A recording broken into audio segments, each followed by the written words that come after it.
On Business Incorporated today, Kenya and China to sign agreements on double taxation deal to spur trade and investments. Ghana's currency plunges past 10 to $1 for the first time.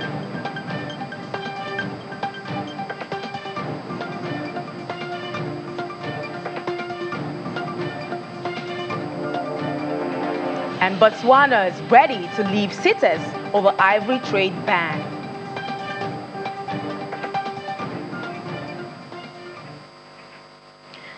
Hello and welcome to the program. I'm Will Ibang. Let's begin as always with market numbers at intraday, where major markets in Africa are mostly negative. Nigeria's NGX was the only gainer. It was up 0.14%, while South Africa's GSC was down 0.18%.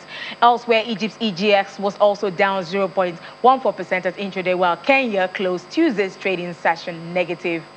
In the Middle East, the Abu Dhabi index was down 0.26%. The Dubai index also fell 0.15%. Still within the region, Saudi Arabia's index fell more than 1%, as you can see there. And then the Qatari index dropped 0.08% at intraday. Early today, Russian oil stopped flowing down the Nord Stream, that's in Europe. Nord Stream 1 pipeline to Germany. Gazprom says it's a 3-day stoppage for maintenance, but the German government doubts supplies will return. It puts extra strain on Germany's energy supplies shortly following higher than expected inflation figures. DW correspondent Rob Watt has the details in Berlin. Hi Rob, how are you doing today? Rob, Germany's supply of natural gas has taken another hit. What happened?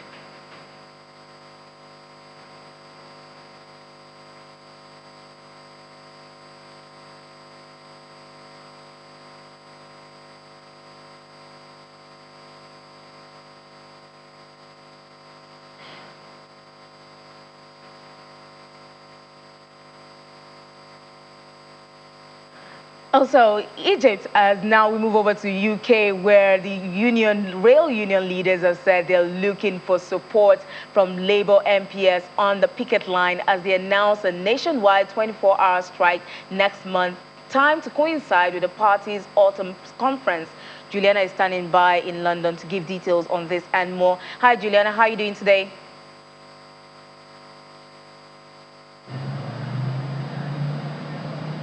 Doing good, though it's getting breezy here, Will, so just coping without a jacket. Oh, so Juliana, it's good to see you outdoors again. So rail workers have decided to stage a new 24-hour strike in September. What's spurring this time?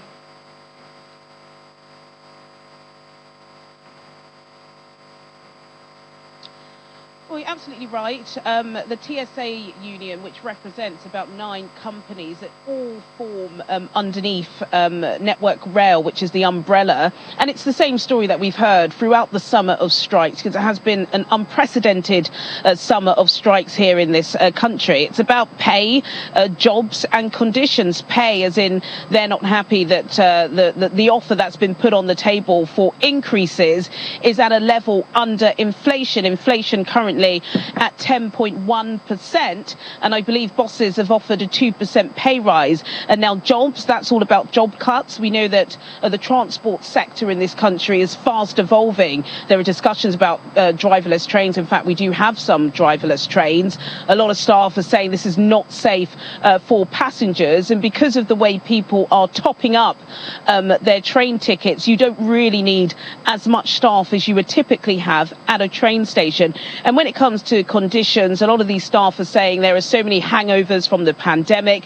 They're not happy with the amount of hours that they're working. They're not happy with the way bosses are treated. And as I was talking about the summer of unprecedented strikes, you can take their grievances and pretty much put them on top of any sector in this country at the moment. And now what the TSSA union is saying is that they are still talks with Network Rail, but they do believe that the Transport Ministry led negotiations. They either want him to get involved and help their cause or stay out of the situation. So there's a little bit of war of words going on at the moment. But as it stands, there is going to be a 24-hour strike from midday on the 24th of September. So really it's going to span 2 days, more headache for commuters in this country. So Juliana, you mentioned summer of activities. Now, food prices have risen at the fastest rate since 2008. The figures just keep rising, doesn't it, Juliana?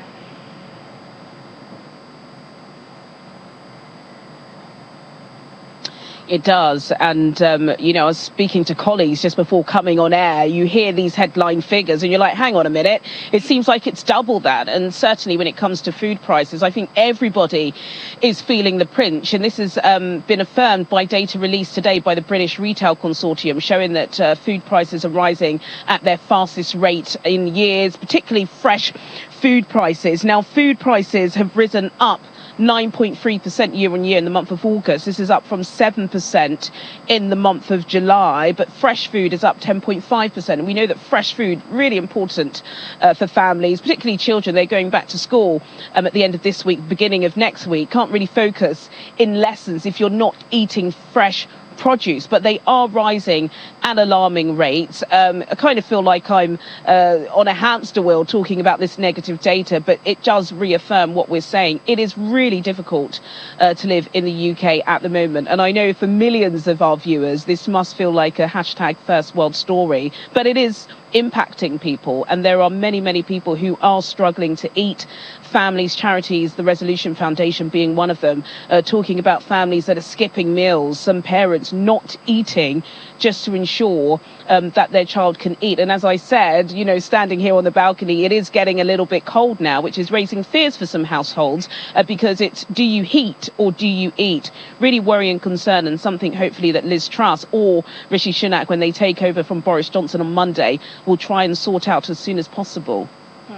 Now, looking at reactions from there, we're seeing also already that the FTSE 100 has hit a 1-month low. How are other markets reacting to this happenings?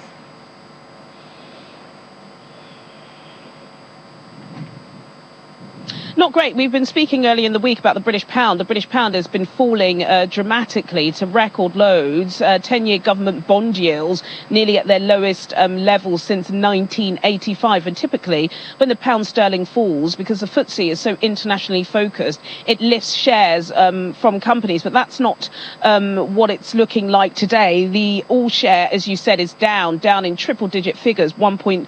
The FTSE 100 down by 1.22%. The FTSE 250, the domestic market, down by a little less at 0.70%. As I said, the pound is still falling against the US dollar. One British pound will buy you $1.16, nearly a 36-year low, down 0.24% at intraday. But it's slightly up against the euro, the British pound, by 0.03%, but down too against the Japanese yen at intraday by 0.23%. Well. Thanks, Juliana, for this update. Not very good news, but we'll just have to take them nonetheless. Thank you so much, Juliana. Now we're back to Berlin, to Europe, where early this morning, Russian oil stopped flowing down the Nord Stream 1 pipeline to Germany. Gazprom says it's a 3-day stoppage for maintenance, but the German government doubts supplies will return. It puts extra strain on Germany's energy supplies shortly following higher than expected inflation figures. DW correspondent Rob Watt asked the details. Rob, Germany's supply of natural gas is taking another hit. What happened there?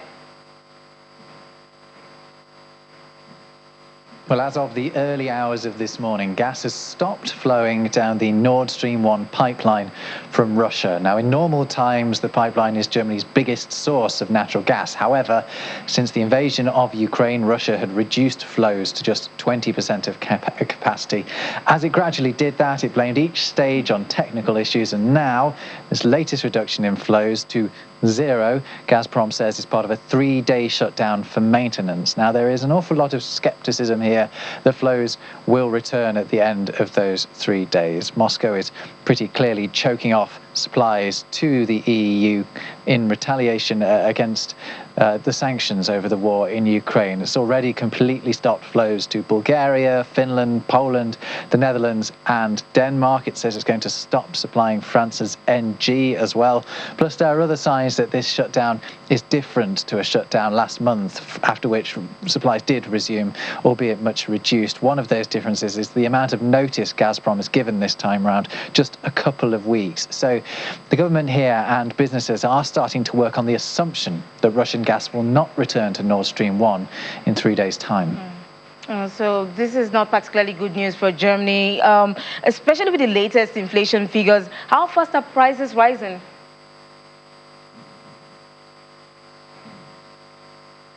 Well, they're rising at their fastest rate for nearly half a century. Inflation returned to its 50-year record level of 7.9% in August, a level it also reached back in May. Since then, it had slipped to around the 7.5% mark, but now it has jumped back up. And that's despite measures aimed at keeping the prices of some things down. For the last 3 months, Germans have been able to take public transport at a dramatically cut down price, and the government has been helping keep the cost of fuel down, but those measures end today. That means that economists are predicting inflation to rise yet further still in the coming months. I spoke to an analyst yesterday who said they expected it to top 8% by the end of the year, and that now looks almost certain. But other economists are saying it could even breach the 10% mark. Unsurprisingly, given what we've already talked about, energy prices are seeing the biggest rises. Costs are over 35% more than they were a year ago. So these are tough times for German households, and they're only getting tougher for now.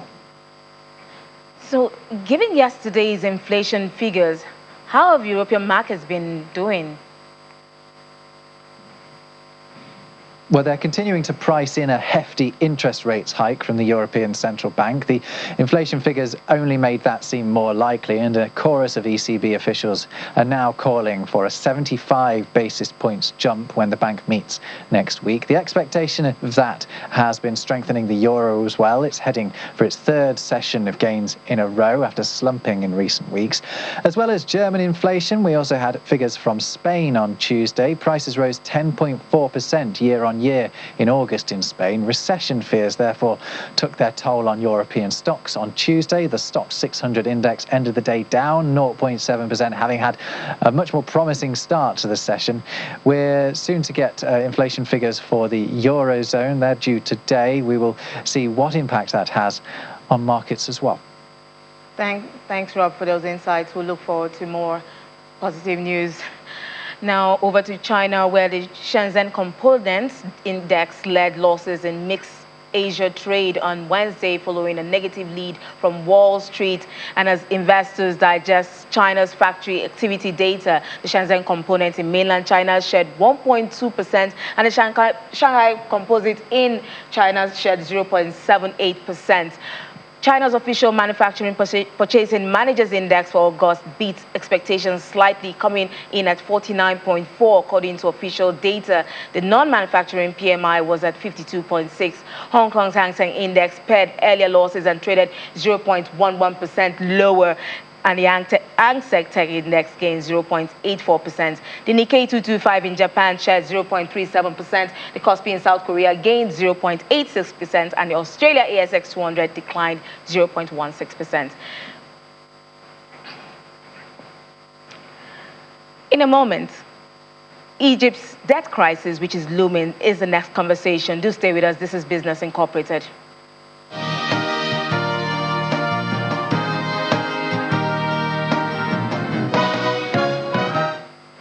Welcome back. Let's look at how U.S. markets are performing. Stock futures were higher early on Wednesday after Wall Street's losing streak stretched into its third day and endangered the market's recent summer rebound. Futures tied to the Dow Jones Industrial Average lost 0.23%. The S&P 500 also slid 0.09%, while the Nasdaq 100 futures traded 0.26% higher. Let's have a quick look at the summary of yesterday's trading activity with our correspondent, Maria Bird. The U.S. stock market fell on Tuesday for the third straight session in a row. The Dow Jones was down by 0.96%. The S&P 500 was down by 1.1%. And the heavy tech Nasdaq was down by 1.12%. The U.S. stock market is still reeling from the announcement made by the Federal Reserve Chairman on Friday, indicating that interest rates will continue to decrease as they work to stabilize inflation. Despite the fact that inflation showed a decrease in the month of July, it is still expected that the inflation rate is impacting the everyday American to be able to survive to pay for basic necessities. This continues to be a major concern for the Federal Reserve Bank, and they will continue to do things to ensure inflation is decreased. Many investors are concerned about this, as this will have a dramatic impact on the U.S. stock market. This will also have an impact on the U.S. real estate market, which has started to show a slowing down. Many investors will continue to see what will be next, even though job reports are showing that there are many jobs in the U.S., but not enough individuals to fill those jobs. The U.S. economy right now is definitely in a reeling effect, but time will tell as to what will be next for the U.S. stock market. Thank you, Maria, there. Thank you, Maria, for giving us those updates. Now we move over to Africa, where Egypt has become the latest symbol of the distress gripping poorer nations on the back of surging inflation, rising yields, and the grinding down of global growth. The probability its government will fail to repay debts in the 1 year has surged to the highest since 2013 and to the region's worst, and that has sent the pound, as the Egyptian pound, to its weakest since the 2016 surprise devaluation. Patrick Curran joins me from London to discuss this. Hi, Patrick. How are you doing today?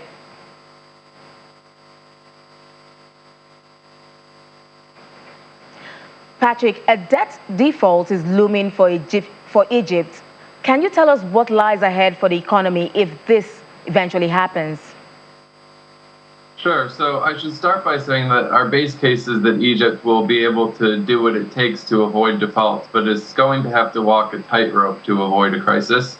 Public debt is about 95% of GDP, and interest payments right now are eating up about half of government revenue, meaning there's very little margin for error.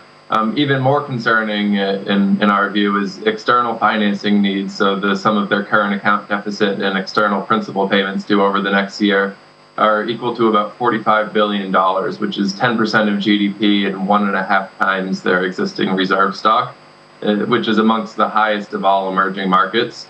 If Egypt is able to deliver on its fiscal reform plans and set debt on a downward path and finds a way to meet its large external financing needs, then a default can be avoided in the near term. But it's going to be a very difficult path for sure. You mentioned that Egypt does need to secure external financing, but does this mean further devaluation of its currency, given surging inflation, especially globally and in Africa? Yeah, we think further FX flexibility is really necessary to avoid a crisis here. It will help rein in imports, attract new investment inflows, and perhaps most importantly, secure an IMF program. All of which are necessary to stabilize its falling reserve stock and prevent a crisis. They did devalue their currency by 15% in March, which helped to clear some of the pent-up imbalances, but we estimate that the pound is still about 10 to 15% overvalued. The central bank has continued to keep it trading within a relatively tight band, and we think more depreciation is necessary to prevent external imbalances from building back up and reserves from falling to unsustainable levels. Alongside devaluation, I think tighter monetary policy would also be helpful to help rein in demand and reduce pressure on the currency. And so if you're thinking devaluation is the way to go, I think it's going to affect the Egyptians. We think it's going to affect the Egyptians' currency and not good for the economy. What other way do you think the government can do, or what other measures do you think the government can take to avoid, this crisis that's looming? Sure, I think exchange rate flexibility is probably the most important one alongside monetary policy tightening. But they do have fairly ambitious fiscal consolidation plans, which should see debt falling to below 80% of GDP over the medium term, which also, while painful in the near term, is essential to help make sure its debt stock remains sustainable. So it's really a three-part policy approach here, where they need to focus on tighter fiscal and monetary policy as well as greater exchange rate flexibility. All of which, no doubt, will be painful in the near term, but I think will serve the economy well as we move into the future. Over the longer term, though, I think the focus needs to be more clearly on the difficult structural reforms to reduce the state and military's dominance of the economy and foster a better environment for private sector growth and investment. The privatization drive they've discussed lately, I think, is a step in the right direction and will help bring in some funding this year. I think the government is targeting about $10 billion of inflows. But more is really needed, and we've seen little evidence so far of a more meaningful shift to a private sector-driven growth model, which is essential for Egypt's growth to be sustainable over the longer term. Thank you so much, Patrick Huron, senior economist at Talema, for joining us on today's program and sharing your thoughts with us. Thank you. Well, still speaking of looming economy and the downtrend, Ghana's currency has dropped past 10 to a dollar for the first time as investors await a financing deal with the International Monetary Fund. The cedi has dropped more than 38% this year, making it the worst performing currency after Sri Lanka's rupee among 150 economies. Investors have dumped the cedi and the nation's bonds this year as concerns about the impact of a global slowdown in demand for commodities such as cocoa have risen. Now, Botswana says it will not hesitate to pull out of the United Nations Convention on International Trade in Endangered Species of Flora and Fauna, CITES, over its ivory trade ban. According to the Department of Wildlife Management and National Parks, the cost of managing its growing elephant population and human-wildlife conflicts are reasons for requiring legal ivory trade in the country. The agency says if Botswana leaves CITES, the country could take the risk and try to operate out of the body and sell to the Asian markets such as China and Japan.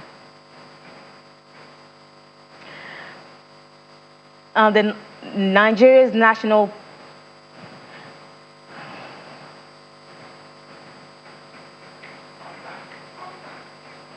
And that's it for the program. I'm Will Ibang. Thanks for watching.